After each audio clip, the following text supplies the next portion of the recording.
West 7, we're Brisbane, from the mountains down to the sea. Yeah, she's the city we love, she's the best in the world, and there's no place I'd rather be. Love you, Brisbane, yes, you mean the world to me. We like the grind, so we try, there's no place I'd rather be. Hello, I'm Archie Luxury and welcome to the program Fuckers. And today I'd like to show you, this is Brisbane's Fortitude Valley. Fortitude Valley, the valley.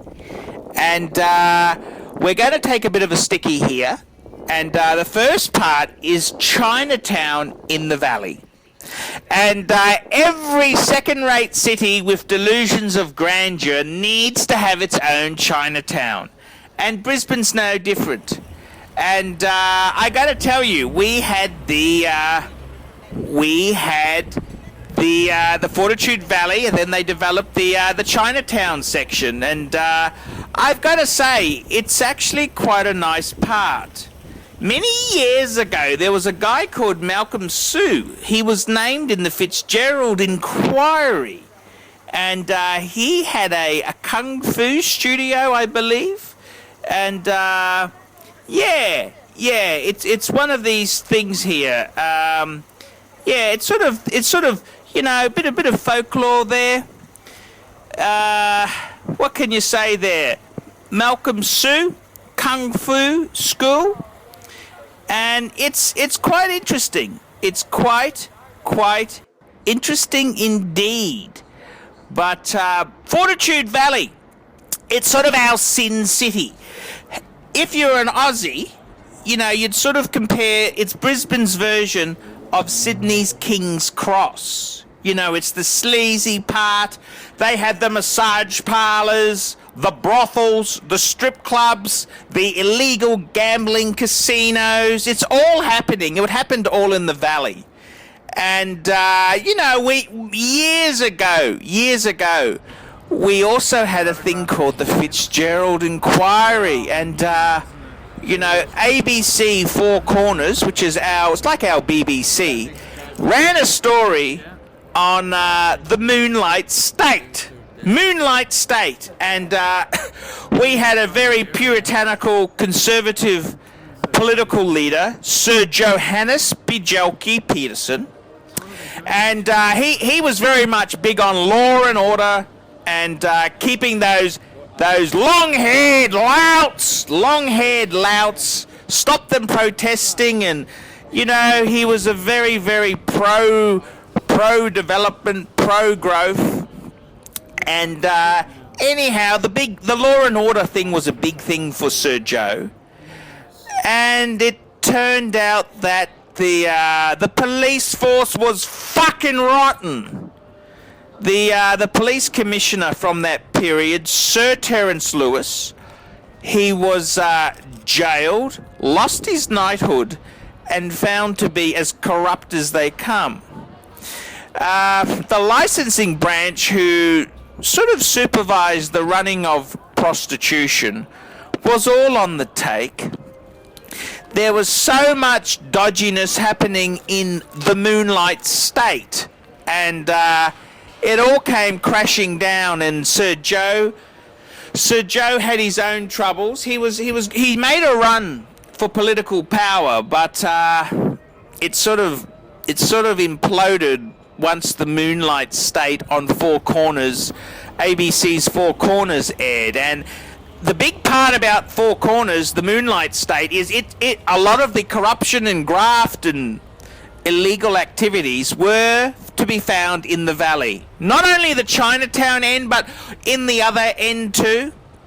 And it's still a very sleazy place. The valley has really, it's always been, you know, I remember driving through as a kid. It was the dregs of society. And the valley's had a huge transformation. It's now become upmarket.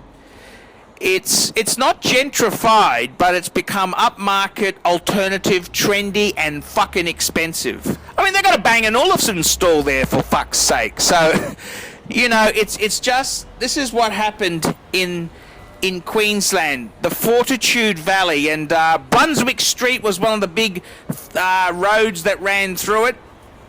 Well, it's a street, but it's sort of the main one. Ann Street went through. They've now put a mall in, the Brunswick Street Mall, and I gotta tell you, fuckers, it's a bit vanilla. You know, it looks too clean to be the Valley.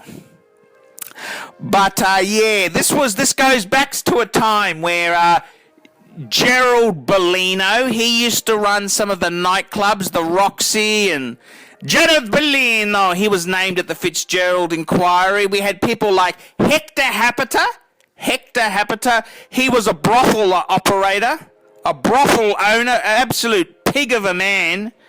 We had, you know, there was a lot of dodgy fuckers,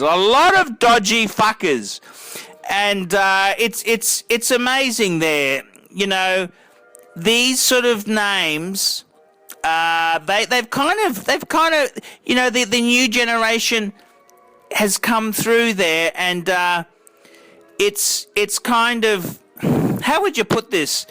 It's kind of amazing, you know. It's amazing what happened to these sort of establishments, and the Fortitude Valley was the cesspit of crime. Warren Armstrong ran fantasy photography in Holman Street, Kangaroo Point. That's right, fantasy photography. See, because they tried to flout the prostitution laws, because you'd go there and you could photograph yourself with a girl, and it was kind of sex acts, you know. Warren Armstrong, and you know, these are the days of the Fitzgerald Inquiry, when the fucking filth, the police, were on the take, and it's just nasty shit, absolute nasty shit. And this is the Fortitude Valley, fuckers, Fortitude Valley. This is the cesspot where it all came from. And look, how is it today? There's still the strip clubs. There's still the gay pickup bars, the Beat. There's the Den. There's also a lot of, you know, it's very much the Valley now, a bit of a drug scene, pills and shit like that there. It's not really my cup of tea, but the Valley itself, it's had the next generations come in. The Fitzgerald, memories of the Fitzgerald Inquiry, we're talking early 90s. I can still remember them as clear as day, like yesterday, but a lot of, you know, the Y Jenners wouldn't even know about this. But Brisbane's Fortitude Valley, it's the original Sin City in Brisbane, and yeah, I've taken a few photos here. I was out with the boy taking some photos, and tell me what you fuckers think. I'm Archie Luxury, showing you the hot spots of Brisbane town. See you later, fuckers.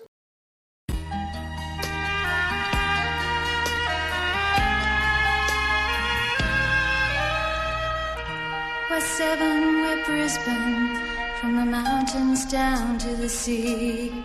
Yeah, she's the city we love, she's the best in the world, and there's no place I'd rather be.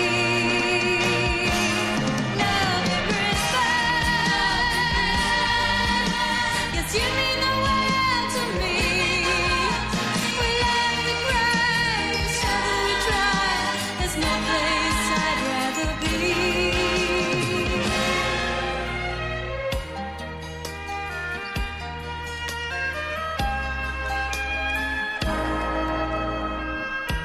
A 7 with Brisbane, on show for the world to see. And her friendly pace puts a smile on my face. It's